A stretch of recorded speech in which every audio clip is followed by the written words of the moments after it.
A veces en un gobierno que arranca con un anuncio de dolarización y hace lo que hace, a veces es difícil tomárselo en serio.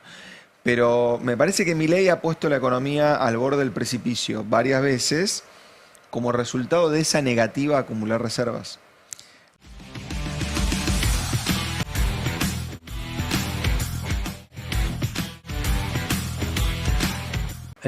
Hoy dijo Milei en una entrevista que va a sostener el esquema de las bandas actuales hasta el 2027, es decir, está diciendo no voy a devaluar nunca.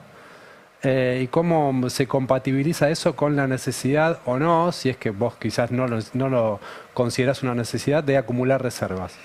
Bueno, a ver, post elecciones hay, me parece, bastante claros dos cambios en Milei.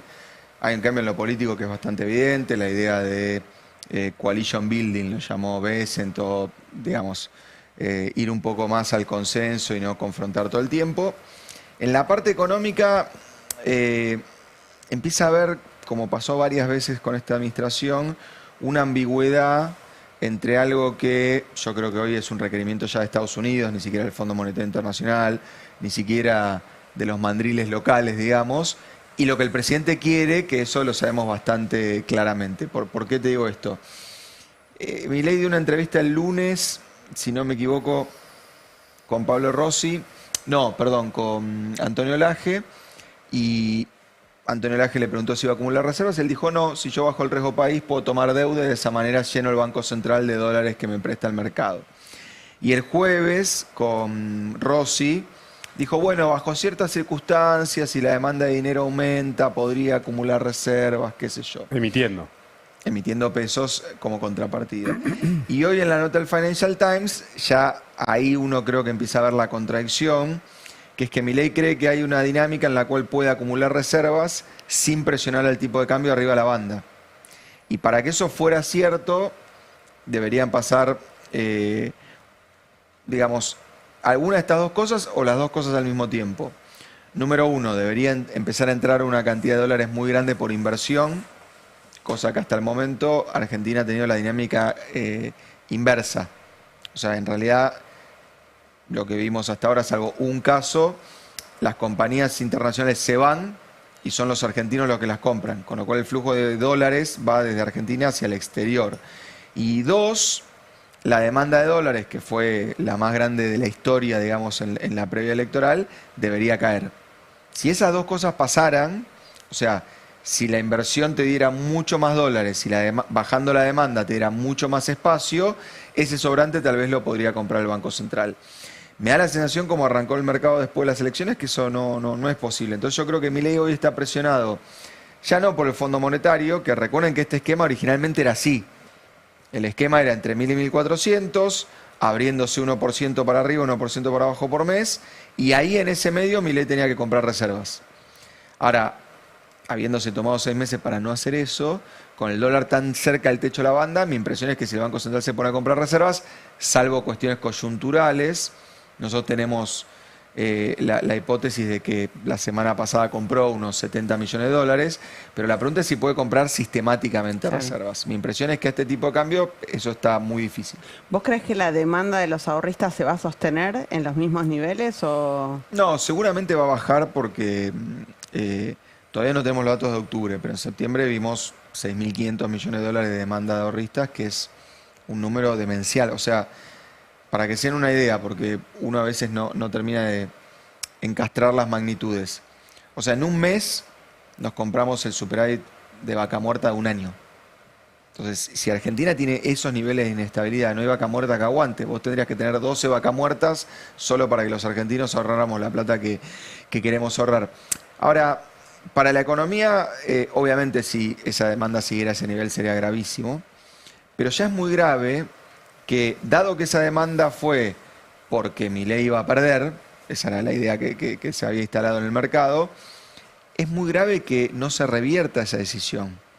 O sea, que el ahorrista no esté diciendo, uy, no, al final ganó, estoy súper optimista, se me fue el miedo, porque eso lo que demuestra es que el problema de esa demanda de dólares no era el riesgo político o el riesgo Cuca, como se quiere decir, porque hoy el riesgo Cuca es cero, si uno tomara la hipótesis del gobierno. Bueno, si el riesgo Cuca fuera cero, esos 6.500 millones de dólares se tendrían que volcar al mercado, venderse y reducir el tipo de cambio, o el Banco Central podría aprovechar para comprarlos. Al no pasar, mi impresión es que ya tenemos evidencia bastante clara de que el tipo de cambio está desalineado. Claro, sigue estando barato y lo compraron. Sí, el que lo compró dice, bueno, por ahí este mes pierdo 3% que puede ser la tasa de interés, por ahí el otro mes también, pero en algún momento hay un ajuste. Por eso digo que si me preguntás, yo hubiese aprovechado el envión que le dio la elección para en la primera semana anunciar una reconfiguración del esquema cambiario. Hoy Milei está anunciando un esquema cambiario que es, sigo con lo mismo. Entonces me parece que esto va a generar un problema a corto plazo. Yo te escuché a vos con Maxi Montenegro en la semana antes de la elección y se me encendió una lucecita, porque vos todos dábamos por descontado que después de la elección corregía y devaluaba. De hecho, las personas que salieron a comprar dólares masivamente daban por hecho que devaluaba. Sí. Y vos dijiste, ¿por qué? ¿Por qué lo haría Claro. si no viene cambiando en ningún momento, en ninguna de las oportunidades que tuvo que cambiar, no cambió? ¿Por qué cambiaría? A ver, yo tengo como metodología de trabajo, me guste más o me guste menos, tomarme en serio al presidente. Digamos, y me parece que a veces en un gobierno que arranca con un anuncio de dolarización y hace lo que hace, a veces es difícil tomárselo en serio. Pero me parece que Milei ha puesto la economía al borde del precipicio varias veces como resultado de esa negativa a acumular reservas. A ver, cuando la economía de Milei empezó a hacer ruido, la primera vez fue en agosto de 2024. Se había perdido la competitividad cambiaria que había ganado Milei inicialmente con la devaluación, producto del cimbronazo inflacionario.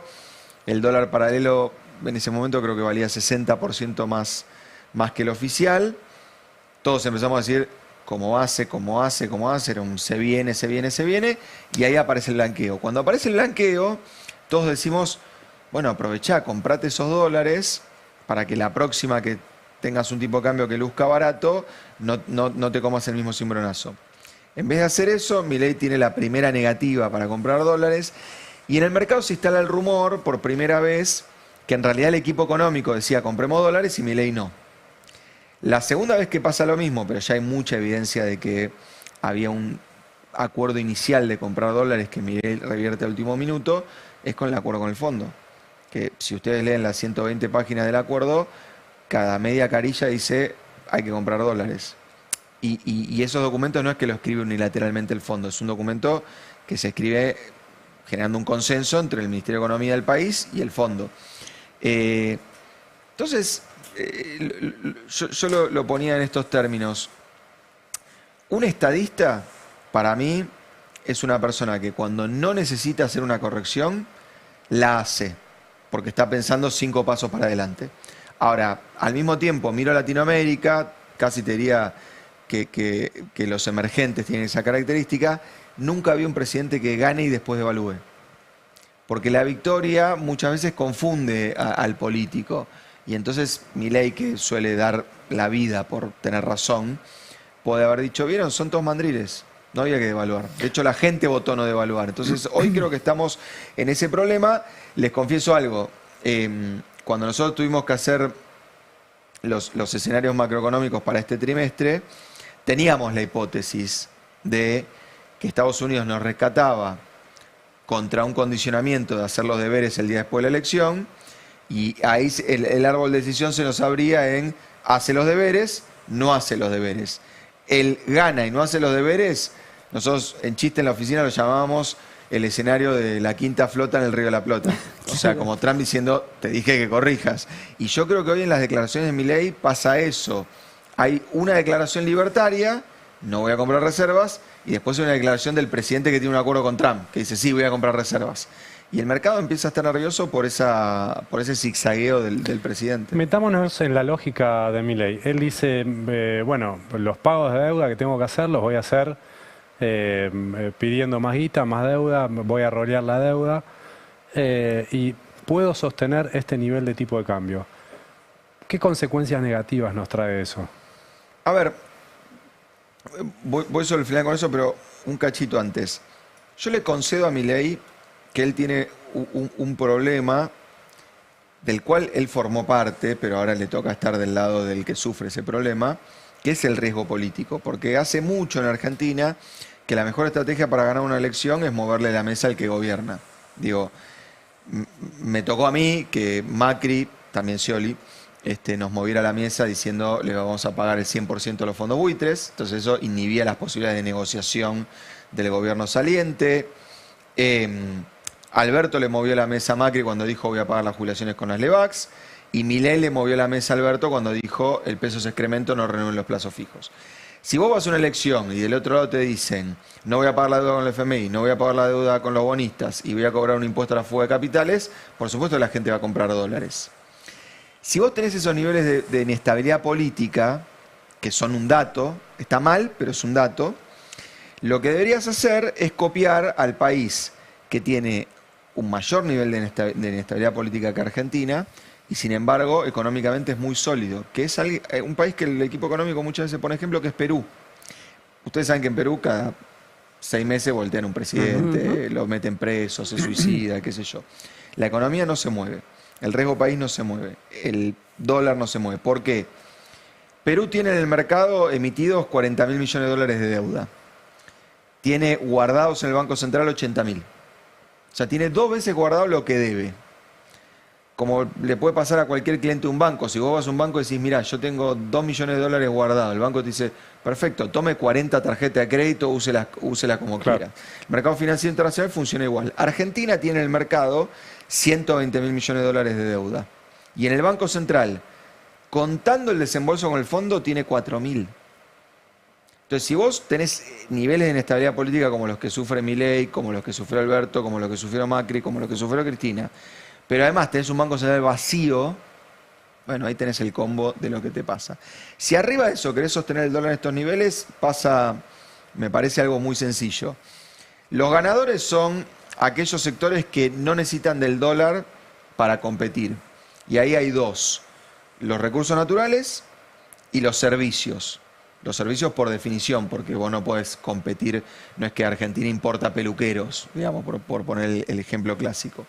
El problema que tienen esos sectores es que algunos pueden ser muy buenos proveedores de dólares, hay otros servicios que te pueden comer muchos dólares, porque vos sabés que cuando un argentino se va al exterior, en realidad lo que está haciendo es importar un servicio. Pero el problema es que no te generan empleo. Entonces, a mí me parece que mi interpretación del resultado electoral es que la gente dijo, bueno, al margen de que probablemente no vio una oferta convincente del lado de la oposición, creo que la gente le compró a Milei que, bueno, primero es bajar la inflación sufriendo un montón y después llega el momento de crecer. Y me parece que el problema de este esquema de tipo de cambio y superávit fiscal a estos niveles probablemente te deje la inflación acá, no mucho más abajo, pero te va a costar mucho crecer en términos que se note. En términos que vos digas, che, en Córdoba, en vez de tener 20.000 empleos menos en el sector privado, no, tenés una línea más en alguna automotriz, que hoy está al revés, están suspendiendo, bajando personal.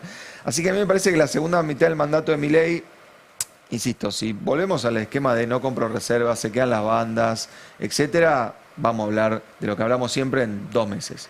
Pero ponerle que salgamos de eso y Milei reflexione y compre reservas, creo que la segunda mitad del mandato va a tener un desafío muy grande al lado del empleo y yo por ahora no veo ningún atisbo de solución a eso.